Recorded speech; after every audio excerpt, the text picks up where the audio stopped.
سامعین محترم، معززین علاقہ، اللہ رب العزت نے ہم پر احسان عظیم فرمایا۔ کس بنیاد پر؟ وہ اس بنیاد پر کہ اللہ رب العزت نے ہمیں ایک زندگی دی ہے جو لامحدود زندگی ہے، کبھی ختم ہونے والی نہیں۔ آخرت کی جو زندگی ہے وہ ہمیشہ ہمیشہ کی زندگی ہے، کبھی ختم ہونے والی نہیں ہے۔ امام غزالی رحمۃ اللہ علیہ اس کی تشبیہ دیتے ہیں کہ دنیا کی جو دنیا ہے اسے رائی کے دانوں سے بھر دیا جائے اور 1000 سال کے بعد ایک پرندہ آئے اور ایک دانہ اٹھا کر لے جائے تو ایک زمانہ آئے گا کہ وہ دانے ختم ہو جائیں گے، لیکن آخرت کی زندگی کبھی ختم ہونے والی نہیں ہے۔ لاکھوں نہیں، کروڑوں نہیں، اربوں کھربوں سال بھی گنتی میں آتے ہیں، ختم ہو جاتے ہیں، لیکن آخرت کی زندگی کبھی ختم ہونے والی نہیں۔ اور اللہ کا احسان یہ ہے کہ اللہ نے وہ کھربوں سال کی جو زندگی ہے لامحدود، اس کا دار و مدار رکھ دیا ہے 20-30 سال کی زندگی پر۔ یہ بڑا احسان کر دیا اللہ رب۔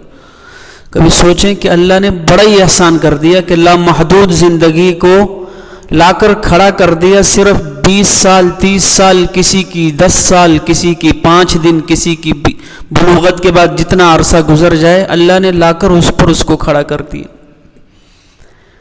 برابری بھی نہیں کی کہ ایک دن یہاں کا اچھا گزارو وہاں کا ایک دن اچھا بن جائے گا، نہیں۔ ایسا بھی نہیں کیا کہ یہاں کا ایک دن اچھا گزارو وہاں 1000 سال اچھے گزریں گے، نہیں۔ یہاں کا چند جو ہے وہ چند لمحات ہی سمجھ لیں وہ اچھے گزار لو، لامحدود زندگی اچھی بن جائے گی۔ یہ اللہ کا احسان عظیم ہے۔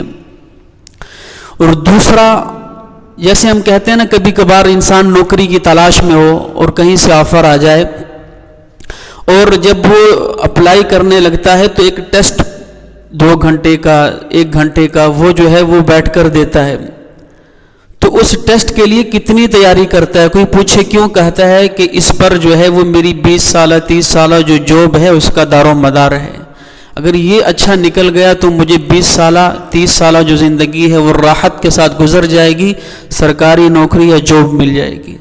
تو وہ جو زندگی ہے اس کا دار و مدار اس 2 گھنٹے کے ٹیسٹ پر ہے، اس کے لیے کتنی تیاری کرتے ہیں۔ تو سمجھ لیں یہ دنیا کی زندگی آخرت کے لیے ایک ٹیسٹ ہے، جس نے یہ اچھا گزار دیا آخرت کی زندگی میں ہمیشہ کے لیے نعمتیں اس کے مقدر بن جائیں گی۔ اور دوسرا پھر اللہ نے احسان یہ کیا کہ اللہ نے بطور نمونہ صحابہ کی زندگی ہمارے سامنے پیش کر دی۔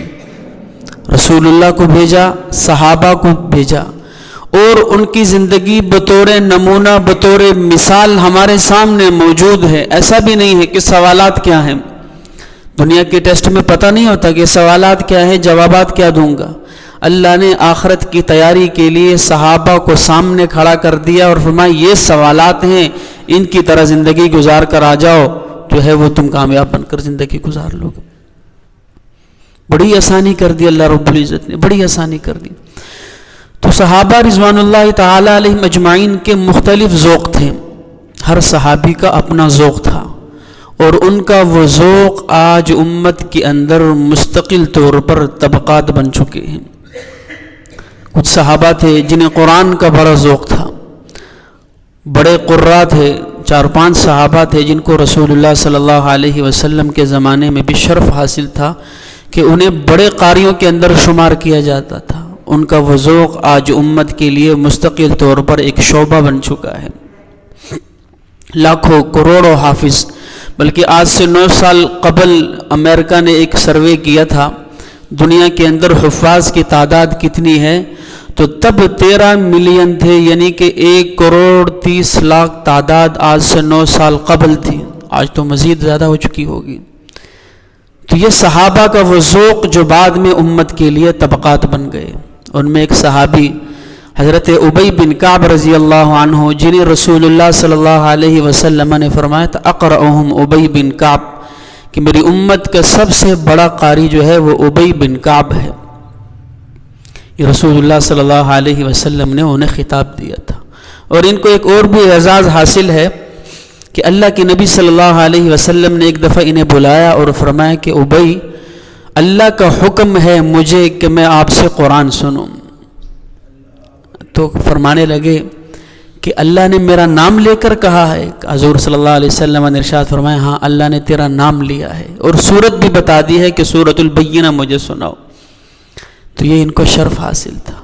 انہیں ایک اور بھی شرف حاصل تھا کہ حضرت عمر رضی اللہ عنہ کے زمانے میں یہ 20 رکعت تراویح کے اندر، جسے ہم مصلی کہتے ہیں، الف لام سے شروع ہو کر والناس پورا قرآن جو پڑھا جاتا ہے، پہلی دفعہ پورا قرآن پڑھنے والے ابی بن کعب رضی اللہ عنہ تھے۔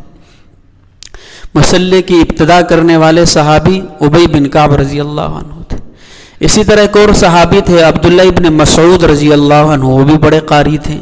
اللہ کے نبی صلی اللہ علیہ وسلم ان کے متعلق فرمایا کرتے تھے کہ جو یہ چاہتا ہو کہ قرآن جس انداز کے اندر اترا تھا اسی انداز میں سننا چاہتا ہو تو عبداللہ ابن مسعود سے سن لیا کرے، کہ جس ترتیب میں اترا تھا اسی ترتیب میں یہ پڑھا کرتے ہیں۔ معاذ بن جبل رضی اللہ عنہ بڑے قاری قرآن تھے۔ موسیٰ اشعری رضی اللہ تعالی عنہ بڑے قاری قرآن تھے۔ ایک دفعہ رسول اللہ صلی اللہ علیہ وسلم صبح کے وقت موسیٰ اشعری رضی اللہ عنہ کو فرمانے لگے کہ موسیٰ، کل رات میں اور عائشہ کسی کام سے تمہارے محلے گئے تھے، تو واپسی پر ہم آپ کے گھر کے باہر سے گزرے، آپ قرآن کی تلاوت کر رہے تھے، تو میں اور عائشہ کافی دیر تک آپ کے قرآن کو سنتے رہے کھڑے ہو کر۔ تو ابو موسیٰ اشعری رضی اللہ عنہ کہنے لگے یا رسول اللہ، مجھے پتہ ہی نہیں چلا، اگر مجھے پتہ چلتا تو میں اور لہر اور جو ہے وہ لہر کے اندر قرآن کی تلاوت کرتا۔ تو سوچتا ہوں کہ وہ کیسا قرآن ہوگا کہ جس نے قدم روک دیے جناب محمد الرسول اللہ صلی اللہ علیہ وسلم کے، کہ رسول اللہ کے قدم رک گئے اور کافی دیر تک آپ علیہ السلام ابو موسیٰ اشعری کا قرآن سنتے رہے، اس انداز کے اندر، اس خوبصورتی کے اندر، اس لہر کے اندر قرآن پڑھا کرتے تھے۔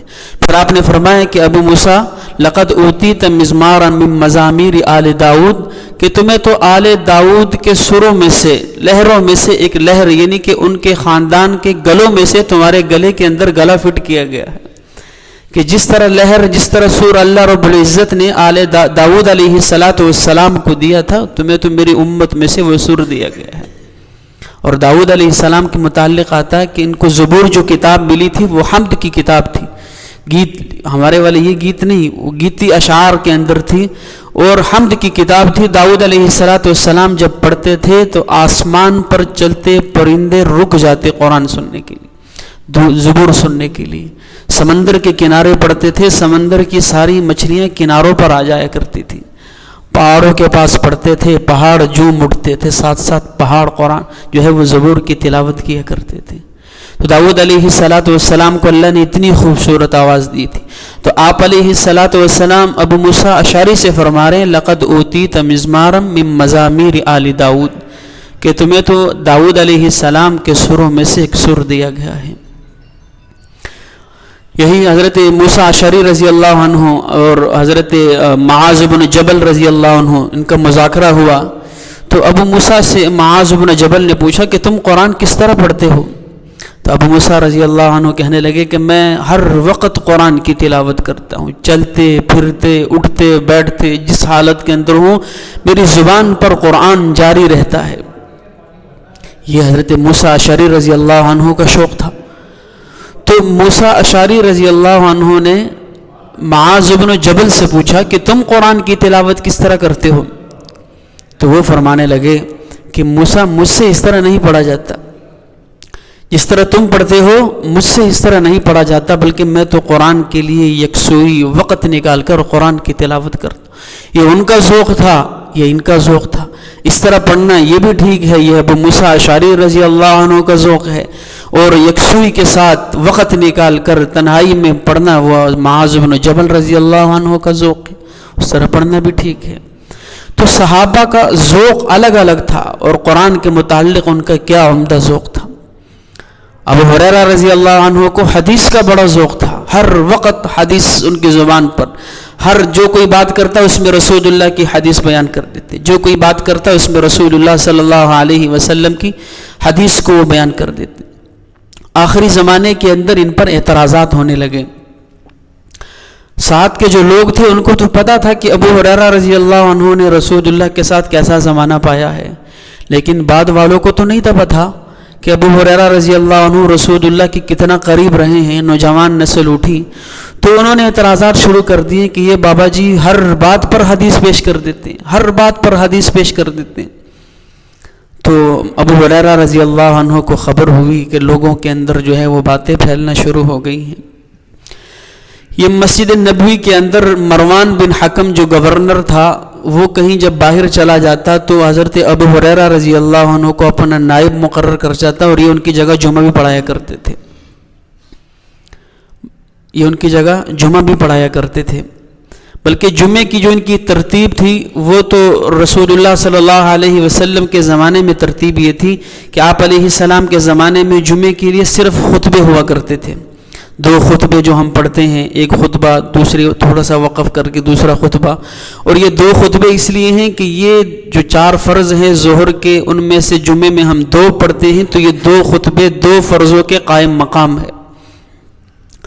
تو ابو موسیٰ اشعری رسول اللہ صرف 2 خطبے دیا کرتے تھے، پھر حضرت ابو بکر رضی اللہ عنہ کا دور آیا تب بھی 2 خطبے، صرف 2 خطبے ہیں۔ حضرت عمر کا دور آیا تب بھی صرف 2 خطبے ہیں۔ علی رضی اللہ عنہ کا دور آیا تب بھی 2 خطبے ہیں۔ حضرت عثمان رضی اللہ عنہ کا دور آیا، وہ بھی 2 خطبے دیا کرتے تھے۔ لوگ پہلے سے آ کر بیٹھ جاتے، حضرت امیر المومنین عثمان ابن عفان اپنے وقت پر آتے، آ کر 2 خطبے دیتے، جمعے کی نماز پڑھا دیتے۔ تو ابو ہریرہ رضی اللہ عنہ نے عرض کی، امیر المومنین آپ اپنے وقت پر آتے ہیں، لوگ پہلے آ کر بیٹھ جاتے ہیں، اگر آپ اجازت دیں تو میں ان کو رسول اللہ کی حدیثیں سنا دیا کروں؟ انہوں نے کہا سنا دیا کرو۔ تو ابو ہریرہ رضی اللہ عنہ حضرت امیر المؤمنین کے آنے سے قبل آدھا گھنٹہ پونا گھنٹہ جب لوگ آنا شروع ہو جاتے، رسول اللہ صلی اللہ علیہ وسلم کی حدیثیں سنایا کرتے تھے۔ تو یہ جو جمعے سے پہلے بیان ہوتا ہے، یہ ابو ہریرہ رضی اللہ عنہ کی سنت ہے، یہ بنیاد حضرت ابو ہریرہ رضی اللہ عنہ نے رکھی۔ تو مروان بن حکم جو ہے وہ انہیں اپنا نائب مقرر کر جاتا۔ تو ایک دفعہ ان کو غصہ آ گیا کہ لوگ جو ہیں وہ میرے متعلق اس طرح کی باتیں کر رہے ہیں کہ ابو ہریرہ کو اتنی جو ہے وہ حدیثیں کہاں سے یاد آ گئی، اور ان کا جو زمانہ ہے رسول اللہ کے ساتھ ان کا زمانہ بھی بڑا مختصر گزرا ہے۔ غزوہ خیبر کی مال غنیمت تقسیم ہو رہا تھا جب ابو ہریرہ رضی اللہ عنہ پہنچے، تو غالباً 3.5 سال یا 3.25 سال ان کا رسول اللہ کے ساتھ وقت گزرا ہے۔ حد بھی زیادہ سے زیادہ ہو جائے تو 4 سال، اس سے زیادہ نہیں ہے۔ تو رسول اللہ کے ساتھ ان کا جو زمانہ گزرا ہے وہ تقریباً 4 سال کا ہے، لیکن حدیثیں ان سے ہزاروں کی تعداد میں ملتی ہیں۔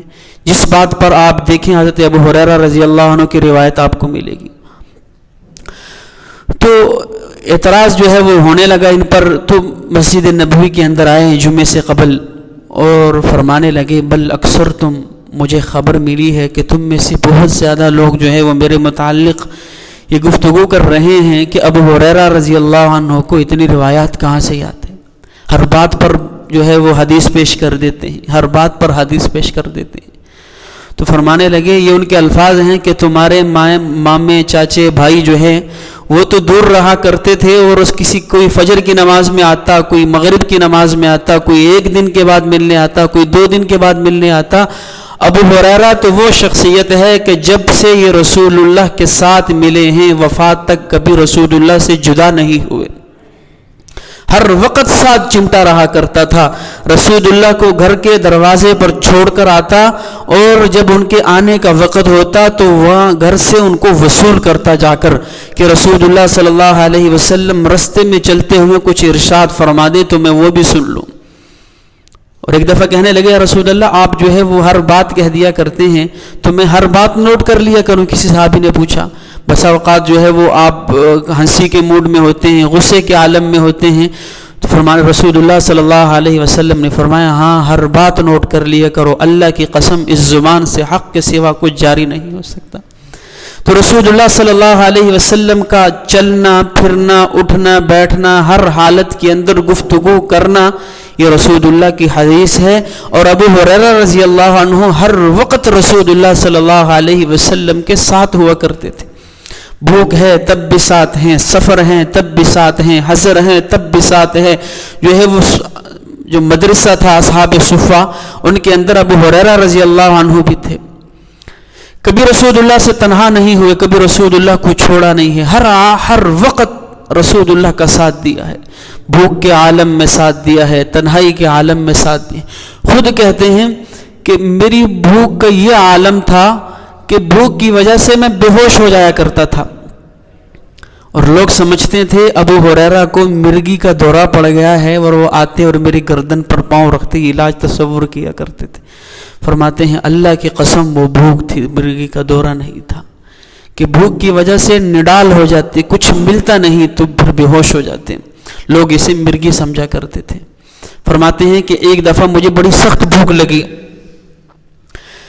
تو مسجد نبوی کے اندر حضور صلی اللہ علیہ وسلم بھی تشریف فرما ہیں، ابو بکر اور عمر رضی اللہ عنہ بھی تشریف فرما ہیں. میں باہر انتظار کر رہا ہوں بھوک سے بےتاب.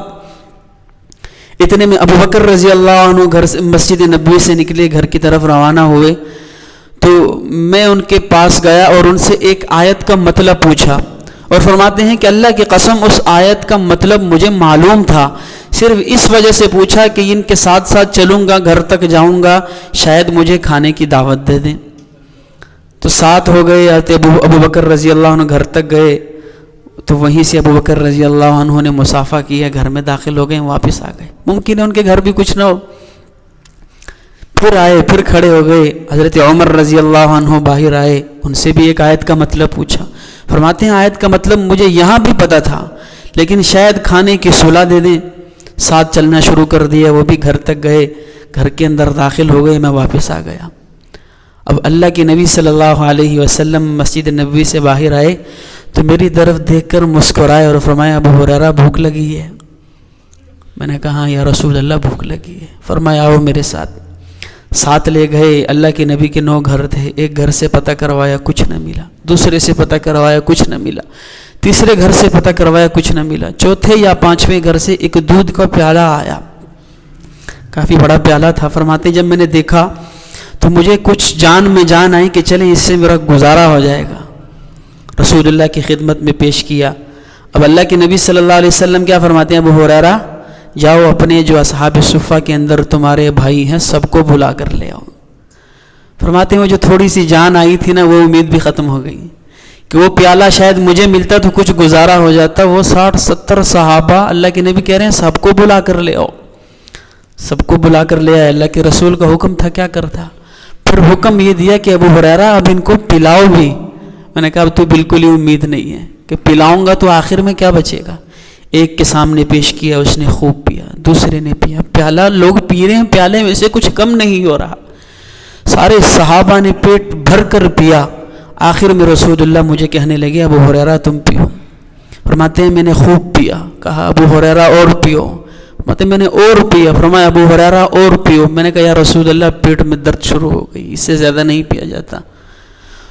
تو یہ بات بیان کرتے ہوئے فرمانے لگے اللہ کی قسم تب سے وہ دودھ پیا ہے، آج بھی اس کی جھلک یہاں گلے کے اندر محسوس ہوتی ہے. دودھ اچھلتا ہوا آج بھی گلے کے اندر محسوس ہوتا ہے.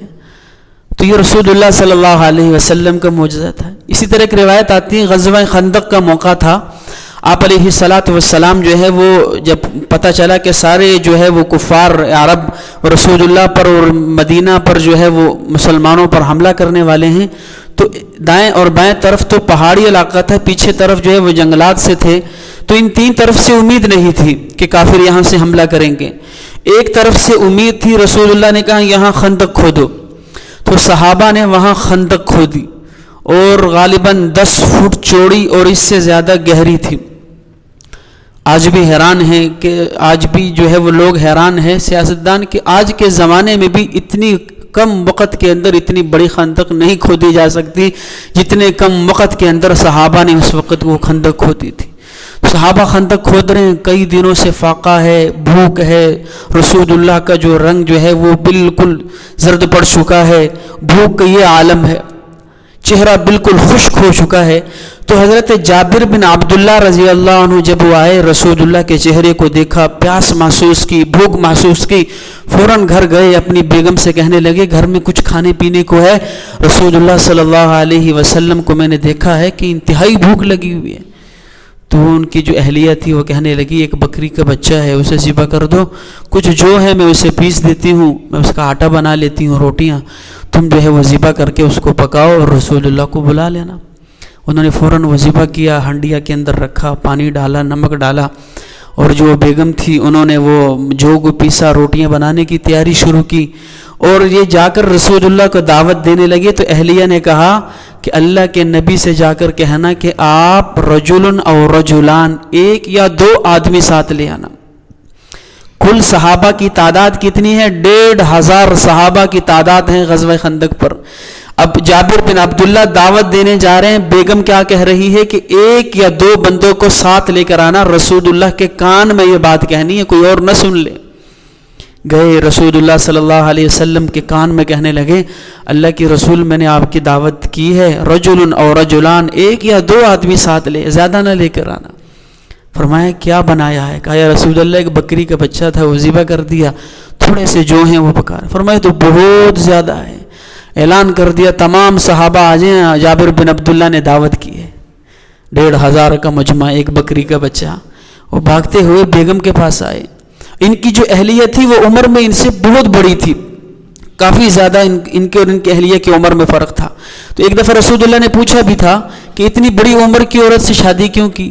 فرمایا رسول اللہ اپنی عمر کے لاتا تو میرے بہن بھائی ہیں، ماں ہے نہیں، ان کی پرورش نہ ہوتی، اس لیے اپنے سے بڑی عمر کی عورت لایا ہوں تاکہ وہ ان کا دیکھ بھال اور ان کی پرورش کر سکے۔ تو وہ سمجھدار بھی تھی، تجربہ بھی زیادہ تھا۔ ان کے پاس بھاگتے ہوئے گئے کہ رسول اللہ صلی اللہ علیہ وسلم نے تمام صحابہ کو دعوت دے دی۔ فرمایا میں نے کیا کہا تھا کہ کان میں کہنا، کہا میں نے کان میں کہا تھا۔ تم نے رسول اللہ کو بتایا کہ ایک یا دو آدمی لے کر آنا؟ کہا ہاں میں نے یہ بتایا تھا۔ فرمایا پھر فکر کرنے کی ضرورت نہیں ہے، وہ دعوت رسول اللہ نے کی ہے ان کی، ہم نے تو رسول اللہ کی تھی، آگے دعوت رسول اللہ صلی اللہ علیہ وسلم نے کی ہے۔ آپ نے فرمایا کہ اے جابر جا کر اس ہنڈیا سے ڈھکن نہ اتارنا، اور وہ جو تم روٹیاں جس ٹوکری کے اندر رکھی ہوئی ہیں اس میں سے جو ہے روٹی نہ نکالنا، وہی رہے، میں خود آؤں گا، میں خود تقسیم کروں گا۔ اللہ کے نبی آ گئے، اس برتن کو سامنے رکھا۔ ایک روایت کے مطابق کہ اللہ کے نبی نے اپنا جو ہے وہ لعاب دہن اس روٹی اس آٹے میں لگایا اور فرمایا کہ اس کی روٹیاں بناتے جاؤ۔ دوسری روایت کے اندر آتا ہے کہ نہیں، وہ ٹوکری کے اندر پڑی ہوئی تھی، رسول اللہ صلی اللہ علیہ وسلم اس میں سے روٹی نکالتے اور وہاں سے ایک گوشت کی بوٹی لیتے، اس روٹی کے اوپر رکھتے، صحابی کو دیتے جاتے ہیں، دوسرا صحابی آتا وہ لیتا جاتا۔ 1500 کا مجمع آیا اور روٹیاں اور گوشت لے کر گیا، ممکن ہے کوئی دوسری بار بھی آیا ہو، لائن لگی ہوئی ہے، وہ 1500 کا مجمع کھا گیا۔ اس روایت کے اندر یہ تو آتا ہے کہ 1500 کا مجمع کھا گیا، لیکن یہ نہیں آتا کہ رسول اللہ نے خود کھایا بھی ہے کہ نہیں کھایا۔ تو اللہ کے نبی کی یہ کرامت تھی کہ ایک جو 3 آدمیوں کا کھانا تھا وہ 1500 لوگ کھا کر جو ہے وہ پیٹ بھر کر چلے گئے۔ یہ رسول اللہ صلی اللہ علیہ وسلم کا معجزہ تھا۔ تو ابو ہریرہ فرمانے لگے کہ اللہ کے نبی صلی اللہ علیہ وسلم نے وہ پیالہ پکڑا اور 70 صحابہ پی گئے، اور میں نے بھی خوب سیر ہو کر پیا، اور پھر اس کے بعد رسول اللہ صلی اللہ علیہ وسلم نے پیا۔ فرمایا یہ حالت تھی، اس حالت کے اندر بھی ہم نے رسول اللہ صلی اللہ علیہ وسلم کو نہیں چھوڑا کہ ہر بات جو رسول اللہ کی زبان مبارک سے نکلتی تھی میں محفوظ کر لیا کرتا تھا۔ آج تم لوگ کہتے ہو کہ ابو ہریرہ کو اتنی احادیث کہاں سے یاد آ گئی؟ یہ تو وہ 3-3.5 سال کا جو عرصہ ہے وہ تو مکمل طور پر میں رسول اللہ صلی اللہ علیہ وسلم کے ساتھ میں نے گزارا ہے۔ تو یہ حضرت ابو ہریرہ رضی اللہ عنہ کا ذوق تھا کہ حدیث رسول اللہ سے سنا کرتے تھے، لوگوں کے اندر بیان کیا کرتے تھے۔ ایک اور صحابی ہے، ان کا نام ہے حضرت حذیفہ بن یمان رضی اللہ عنہ، ان کا بڑا عجیب ذوق تھا۔ ان کا ذوق یہ تھا کہ یہ رسول اللہ صلی اللہ علیہ وسلم سے شر کی جو باتیں ہیں ان کے متعلق سوالات کیا کرتے تھے۔ یا رسول اللہ فتنے کیسے پیدا ہوں گے؟ یا رسول اللہ شر کیسے پیدا ہوگا؟ یا رسول اللہ ان کو قابو کیسے کیا جائے گا؟ ان کا ذوق یہ تھا کہ خود فرماتے ہیں کہ کان الناس یسألون رسول اللہ صلی اللہ علیہ وسلم عن الخیر اما اسأل من الشر، کہ لوگ رسول اللہ سے خیر کے متعلق سوالات کیا کرتے تھے اور میں شر کے متعلق پوچھا کرتا تھا۔ بخاری کی روایت ہے کہ حضرت عمر رضی اللہ عنہ کے زمانے میں جب ان کی خلافت چل رہی تھی تو ایک دفعہ انہوں نے صحابہ سے پوچھا کہ تم میں سے سب سے زیادہ رسول اللہ صلی اللہ علیہ وسلم سے فتنوں کے متعلق کس صحابی نے سنا؟ تو حذیفہ بن یمان رضی اللہ عنہ نے ہاتھ کھڑا کر دیا. تو فرمانے لگے مجھے معلوم تھا کہ تم ہی ہاتھ کھڑا کرو گے، یہ تمہارے ذوق کا اندازہ تھا کہ تم ہی ہاتھ کھڑا کرو گے. فرمایا اچھا مجھے بتاؤ کہ کیا سنا ہے؟ کہنے لگے رسول اللہ صلی اللہ علیہ وسلم نے بڑا کچھ بتایا ہے کہ لوگ جو ہے وہ گناہ کریں گے، گناہ کے بعد نیکی کریں گے، وہ نیکی ان کے گناہوں کو ختم کر دے گی. لوگ جو ہے وہ فتنوں کے اندر مبتلا ہوں گے، بعد میں نیک اعمال کریں گے، وہ نیک اعمال ان کے فتنوں کے جرم کو ختم کر دیں گے. قرآن کی آیت ہے ان الحسنات یذہبن السیئات، کہ حسنات نیکی جو ہیں وہ گناہوں کو مٹا دیتی ہیں، ختم کر دیتی ہیں.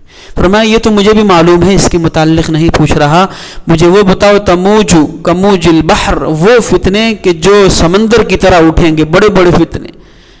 تو فرمانے لگے امیر المؤمنین آپ کو ڈرنے کی ضرورت نہیں ہے، آپ کے اور ان فتنوں کے درمیان ایک دروازہ ہے، ایک بہت بڑا دروازہ ہے. کیا مطلب؟ کہ جب تک آپ حیات ہیں تب تک ایسا کوئی بڑا فتنہ نہیں اٹھے گا. تو حضرت دروازہ بھی کون سا؟ مغلقتن، بند دروازہ ہے. تو امیر المؤمنین حضرت عمر رضی اللہ عنہ فرمانے لگے او تفتح او تکسر، کہ وہ دروازہ کھولا جائے گا یا توڑا جائے گا. تو فرمانے لگے بل تکسر، کہ وہ دروازہ توڑا جائے گا. تو فرمانے لگے اللہ کی قسم جس دن وہ دروازہ توڑ دیا گیا قیامت کی صبح تک کبھی دوبارہ بند نہیں ہوگا. یہ انہوں نے گفتگو کی. بعد میں حضرت حذیفہ بن یمان رضی اللہ عنہ سے کسی نے پوچھا کہ آپ لوگ کوڈ ورڈ کے اندر گفتگو کر رہے تھے، وہ کیا تھی؟ کہ آپ نے فرمایا ایک دروازہ ہے اور وہ بند ہے. حضرت عمر نے پوچھا کہ وہ دروازہ توڑا جائے گا یا کھولا جائے گا، اس سے کیا مراد؟ تو فرمانے لگے کہ میں نے حضرت عمر سے کہا کہ امیر المؤمنین آپ کے اور فتنوں کے درمیان ایک دروازہ ہے، یعنی آپ خود ان کے لیے ایک دیوار ہیں، جب تک آپ حیات ہیں کوئی فتنہ کھڑا نہیں ہوگا. تو حضرت عمر نے پوچھا کہ میں اپنی طبعی موت مروں گا یا مجھے شہید کر دیا جائے گا؟ وہ دروازہ کھولا جائے گا اور تکسر یا توڑا جائے گا؟ میں نے کہا بل تکسر، امیر المؤمنین وہ دروازہ توڑا جائے گا، یعنی کہ آپ کو شہید کر دیا جائے گا. تو پھر حضرت عمر فرمانے لگے کہ جس دن مجھے شہید کر دیا گیا اللہ کی قسم اس دن سے قیامت کے صبح تک فتنے دوبارہ بند نہیں ہوں گے. تو یہ ان کا ذوق تھا حضرت حذیفہ بن یمان رضی اللہ عنہ کا. اور ان کا ذوق بھی بڑا عجیب تھا. حضرت عمر رضی اللہ عنہ کے زمانے میں جب حضرت ابو بکر رضی اللہ عنہ کا دور تھا، ہر طرف جو ہے وہ حافظ قرآن، بلکہ جنگ یمامہ کے موقع پر 70 جو ہے وہ حافظ قرآن شہید ہو گئے. مختلف جنگوں کے اندر صحابہ جو حافظ قرآن تھے ان کی تعداد شہید ہوتی جا رہی تھی. حضرت عمر رضی اللہ عنہ نے حضرت ابو بکر رضی اللہ عنہ کو جا کر کہا کہ مجھے ڈر ہے کہ قرآن کریم کے جو حفاظ تھے وہ ختم ہوتے جا رہے ہیں، شہید ہو رہے ہیں، تو قرآن کا جو نسخہ ہے وہ محفوظ کر لیا جائے. ابو بکر رضی اللہ عنہ نے پہلے تو انکار کیا کہ جو کام رسول اللہ نے نہیں کیا وہ میں نہیں کر سکتا، لیکن حضرت عمر کے اصرار پر اور سمجھانے پر وہ بات سمجھ میں آ گئی کہ ایسا نہ ہو کل کو حفاظ کی تعداد ختم ہو جائے اور قرآن کا عظیم نسخہ ہم سے ضائع نہ ہو جائے. تو حضرت زید بن ثابت رضی اللہ عنہ کو بلایا اور ان کے ذمے یہ کام لگایا کہ تم جو ہے وہ قرآن کا نسخہ لکھو. چونکہ یہ رسول اللہ کے زمانے میں بھی کاتب وحی تھے، قرآن کی وحی لکھا کرتے تھے.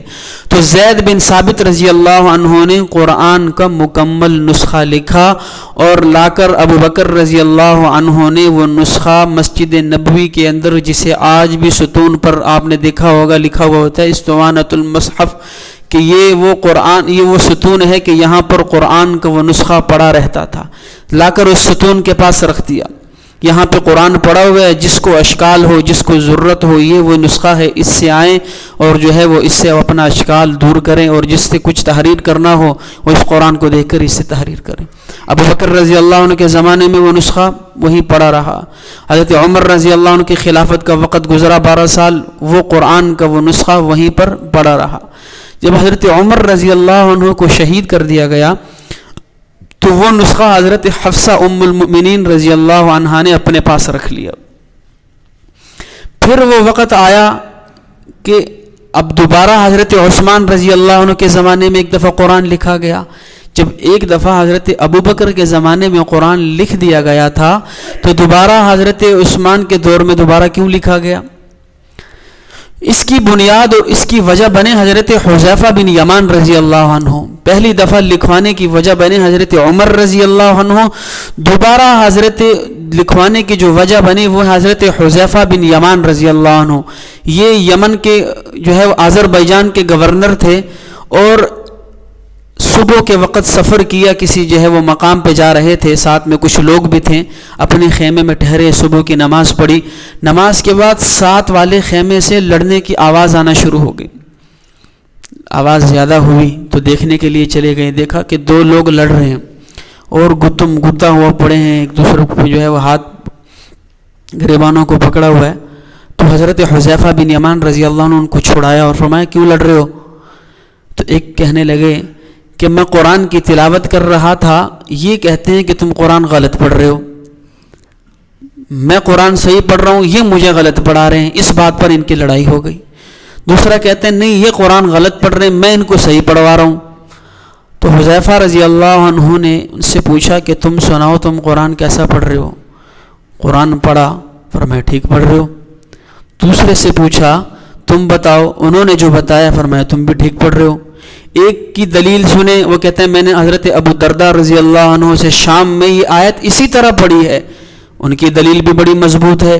دوسرے کہتے ہیں کہ میں نے عبداللہ ابن مسعود جو بڑے قاری ہیں کوفہ میں، ان سے یہ آیت اس طرح پڑھی ہے، ان کی دلیل بھی بڑی مضبوط ہے. قرآن دونوں ٹھیک پڑھ رہے ہیں، اور اس نے بھی صحابی رسول سے سنا بڑے قاری سے، انہوں نے بھی صحابی رسول سے سنا بڑے قاری سے، ان کی دلیل بھی بڑی مضبوط ہے، ان کی دلیل بھی بڑی مضبوط ہے.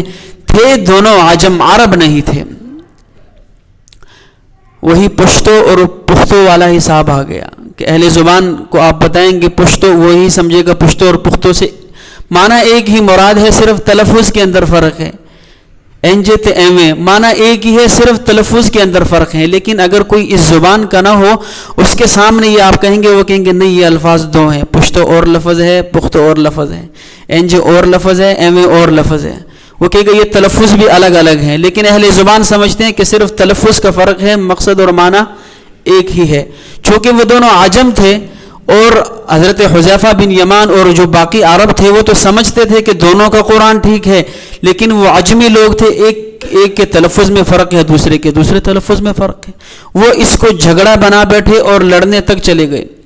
تو حذیفہ رضی اللہ عنہ نے تب دونوں کو سمجھایا. بعد میں انہیں یہ محسوس ہوا کہ کل کو ایسا نہ ہو کہ اس قرآن کے الفاظ پر امت لڑے اور خون تک بات چلی جائے، قتل و غارت شروع ہو جائے. کیونکہ یہ قرآن تو صرف عرب کے پاس نہیں رہے گا، یہ عجم کے پاس بھی جائے گا، عجمی لوگ بھی پڑھیں گے. اور عرب کی چونکہ ایک زبان نہیں تھی، عرب کی شاخیں تھیں، ہر شاخ کی الگ الگ زبان تھی، ان میں فرق تھا. تو کل کو یہ لوگ اس قرآن پر لڑیں گے، انہیں یہ ڈر محسوس ہوا. جب گئے حضرت عثمان ذی النورین رضی اللہ عنہ کے پاس کہ امیر المؤمنین مجھے یہ ڈر محسوس ہو رہا ہے، ایسا نہ ہو کہ امت جو ہے وہ بعد میں کسی بڑے فتنے کے اندر مبتلا ہو جائیں، آپ قرآن کو دوبارہ تحریر کروائیں. انہوں نے حضرت زید بن ثابت رضی اللہ عنہ کو بلایا اور کہا کہ قرآن دوبارہ لکھو. پہلے بھی آپ نے لکھا تھا، دوبارہ قرآن آپ لکھیں. اور ان کے ساتھ بطور معاون لگایا حضرت عبداللہ بن زبیر کو. یہ عبداللہ بن زبیر قریشی تھے اور حضرت زید بن ثابت انصار مدینہ میں سے تھے، قریش نہیں تھے. فرمایا کہ تم نے اس دفعہ قرآن لکھنا ہے صرف قریش کی لغت میں لکھنا ہے. جس لغت میں قرآن اترا تھا، قرآن قریش کی لغت میں اترا تھا اور صرف قریش ہی کی لغت میں لکھنا ہے، باقی کسی زبان کا لحاظ نہیں کرنا. کہیں تمہیں دشواری پیش آ جائے تو وہاں تم نے حضرت عبداللہ بن زبیر سے رائے لینی ہے، ان کی رائے پر عمل کرنا ہے. تو دوبارہ قرآن لکھوایا گیا قریش کی زبان میں، باقی کسی زبان کا لحاظ نہیں کیا گیا، ایک زبان کے اندر لکھوایا گیا.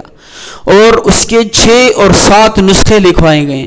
اور حضرت امیر المؤمنین عثمان رضی اللہ عنہ نے یہ حکم جاری کیا کہ اس کے علاوہ جس کے پاس جو نسخہ ہے وہ ضائع کر دیں.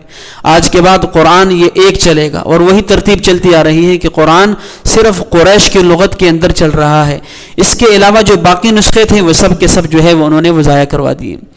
تو وہ حضرت حذیفہ رضی اللہ عنہ کا جو ہے وہ ذوق تھا کہ فتنوں کے متعلق پوچھا کرتے تھے اور فتنوں کے آنے سے قبل آگاہی کر دیا کرتے تھے. یہ بھی صحابہ کی سنت ہے کہ کہیں پر کوئی فتنہ کوئی شر جو اندیشہ ہو کہ یہ لوگوں کے اندر عام رواج پکڑ لے گا اس کو وقت سے قبل روکنا یہ صحابہ کی سنت ہے. یہ حضرت حذیفہ رضی اللہ عنہ کی سنت ہے. جس طرح وہ اس کی مثال یوں جس طرح ماحولیات والے ہوتے ہیں ہمارے جو ہے محکمے کے اندر, تو وہ وقت کے آنے سے بیماری کے آنے سے قبل پانی کا جائزہ لیتے ہیں, مٹی کا جائزہ لیتے ہیں, ہوا کا جائزہ لیتے ہیں, وہ مختلف جائزے لیتے ہیں اور وہ چیزیں دیکھتے ہیں جو ہم نہیں دیکھ سکتے, اور وقت کے وہ پہلے ہی بتا دیتے ہیں کہ جو ہے وہ یہ احتیاطی تدابیر اختیار کر لیں وگرنہ یہ بیماری پھیل جائے گی. ایسا ہوتا ہے محکمہ جو ہے ماحولیات والے یہ جو ہے وہ پیشن گوئی پہلے کر دیتے ہیں. تو یہ جو حضرت حذیفہ حضرت عمر کی جو سوچ تھی یہ دین کے اندر وہی محکمہ ماحولیات والے تھے کہ فتنے پیدا ہونے سے قبل ان کی جو ہے وہ لوگوں تک پیغام پہنچانا اور ان پر ایک بند لگانا کہ یہ فتنہ کل کو جو ہے وہ نقصان نہ پہنچا دیں. تو 6 اور 7 نسخے لکھوائے گئے جو اوریجنل تھے, اس کو دیکھ کر پھر کاپی کی گئی. لیکن آج بھی ان نسخوں میں سے 2 نسخے اس وقت موجود ہیں جو حضرت عثمان ذی النورین رضی اللہ عنہ کے زمانے میں لکھوائے گئے تھے. ایک جو حضرت عثمان رضی اللہ عنہ قرآن کی تلاوت کر رہے تھے اور انہیں شہید کیا گیا جن پر ان کے خون کے دھبے بھی ہیں, وہ نسخہ آج بھی ترک کے اندر استنبول شہر میں میوزیم کے اندر پڑا ہوا ہے. اور دوسرا جو نسخہ ہے وہ اس وقت لندن کے اندر میوزیم کے اندر پڑا ہوا ہے. وہ جب انگریز کی حکومت تھی اور انگریز جب یہاں سے جانے لگے تو جتنی نوادرات تھیں وہ یہاں سے اٹھا کر ساتھ لے گئے. ان میں ایک نسخہ قرآن کریم کا اوریجنل وہ ساتھ لے گئے تھے جس کے اوپر بڑے بڑے بادشاہوں کی مہریں ہیں, جو ہے سلیم اول کی مہر ہے, اس کے اوپر جو ہے وہ جہانگیر کی مہر ہے, اس کے اوپر جو ہے وہ بادشاہ اور مختلف بادشاہوں کی مہریں ہیں اس کے اوپر. آج بھی وہ نسخہ لندن کے اندر میوزیم کے اندر وہ بطور نوادر کے پڑا ہوا ہے. اور قربان جاؤں اللہ کی ذات پہ, انا نحن نزلنا الذکر و انا لہ لحافظون. اللہ کہہ رہے ہیں قرآن میں نے اتارا ہے اور میں ہی اس کی حفاظت کر رہا ہوں. کہ اللہ قرآن کی حفاظت کن سے کروا رہے ہیں؟ قرآن کا اوریجنل نسخہ ہے اور اللہ کن سے اس کی حفاظت کروا رہے ہیں, کن کا پیسہ خرچ ہو رہا ہے, کن کا سسٹم خرچ ہو رہا ہے اور کون اس کی حفاظت کر رہا ہے. حفاظت کرنے والے قرآن کو مانتے نہیں ہیں, لیکن اس قرآن کے ساتھ انہوں نے متصل سند لکھی ہوئی کہ یہ وہ نسخہ کتبہ عثمان ابن عفان, یہ وہ نسخہ ہے جو عثمان ابن عفان نے لکھا, فلاں فلاں فلاں فلاں ذریعے سے ہوتا ہوا ہم تک پہنچا ہے. ساتھ صرف حفاظت نہیں کر رہے, اس کی صداقت کی گواہی بھی وہ کفار دے رہے ہیں کہ یہ وہ نسخہ اصلی ہے جو عثمان ذی النورین نے لکھا, اور فلاں فلاں توسط سے مسلسل جو ہے وہ انہوں نے ایک سند بیان کی کہ یہ آج ہم تک پہنچا ہے اور ہم اس کی حفاظت کر رہے ہیں. یہ اللہ کی شان ہے. اللہ جب حفاظت کروانے پہ آتے ہیں تو اس طرح حفاظت کرواتے ہیں. جس طرح حضرت ایوب انصاری رضی اللہ تعالی عنہ رسول اللہ صلی اللہ علیہ وسلم سے بڑی عشق و محبت کیا کرتے تھے. ایک دفعہ اللہ کے نبی صلی اللہ علیہ وسلم کا رات بھر پہرا دیا. صبح اللہ کے نبی صلی اللہ علیہ وسلم نے ان کو دعا دی, فرمایا اللہ ایوب کی حفاظت فرما, دائیں سے بائیں سے, آگے سے پیچھے سے, اوپر سے نیچے سے. اللہ ان کی حفاظت فرما, ان کی زندگی میں بھی, ان کے مرنے کے بعد بھی ان کی حفاظت فرما. پھر وہ وقت آیا کہ حضرت ابو ایوب انصاری رضی اللہ عنہ قسطنطنیہ, جب ترکی کا یہ نام تھا قسطنطنیہ, اس وقت فتح نہیں ہوا تھا, جنگ کے لیے رومیوں کے ساتھ جنگ تھی. حضرت ابو ایوب انصاری رضی اللہ عنہ بھی اسلامی لشکر کے ساتھ تھے. تو حملے سے پہلے ایک وبا پھیلی طاعون کی, اس کے اندر چونکہ یہ شہید تو ہو نہیں سکتے تھے, جس طرح وہ حضرت خالد بن ولید کو اللہ کے نبی نے سیف اللہ کا لقب دیا تھا, اللہ کی تلوار, اور کوئی کافر انہیں مار جائے اور اللہ کی تلوار ٹوٹ جائے ایسا ممکن ہی نہیں ہے, انہیں تبھی موت آئی. تو اللہ کے نبی نے ان کو بھی دعا دی تھی اللہ ان کی حفاظت فرما, اور جس کی دعا اللہ کے نبی نے دی ہو اسے کوئی قتل, اسے کوئی شہید کر جائے مار جائے ایسا کیسے ممکن ہے. تو ان کو موت بھی پھر تبھی آئی, طاعون کی وجہ سے ان کو موت آئی, اور مرنے سے پہلے انہوں نے وصیت کی کہ میں زندہ بھی اللہ کے راستے میں چلا ہوں, مرنے کے بعد بھی مجھے اللہ کے راستے میں تھوڑا چلا دینا. جب وہ مرے تو ان کی لاش صحابہ ساتھ لے کر چلے. پھر رات کے وقت قسطنطنیہ کی جو دیوار تھی اس کے ساتھ ان کی قبر بنائی گئی. صبح رومیوں نے پوچھا کہ تم لوگ رات بڑے مصروف تھے, کیا کر رہے تھے؟ کہا یہ رسول اللہ کا بڑا جلیل القدر دوست تھا, وہ وفات پا گیا، ہم نے ان کی قبر بنائی یہاں پر، اور ساتھ میں صحابہ نے دھمکی دی ہے کہ قبر کو ختم نہ کر دینا، اگر تم نے قبر کے ساتھ کوئی چھیڑ چھاڑ کی تو ہم تمہاری کوئی چیز یہاں باقی نہیں رہنے دیں گے۔ انہیں ڈر تو تھا صحابہ کے کہ صحابہ بڑے ایمان والے، صحابہ قبر بنا کر آگے چلے گئے۔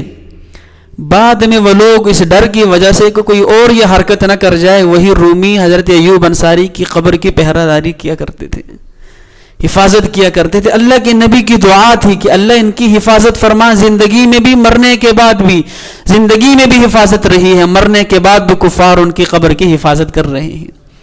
تو اللہ کہتے ہیں جب میں حفاظت کروانے پہ آتا ہوں تو پھر اس انداز کے اندر حفاظت کروا۔ تو وہی حذیفہ بن یمان رضی اللہ عنہ کو بڑا عجیب شوق تھا رسول اللہ صلی اللہ علیہ وسلم سے شر کے متعلق جو باتیں ہوا کرتی تھی ان کے متعلق وہ پوچھا کرتے تھے۔ پھر یہ شہید ہوئے ہیں عراق کے اندر، اور ان کے ساتھ قبر بنی ہے حضرت جابر بن عبداللہ رضی اللہ عنہ کی۔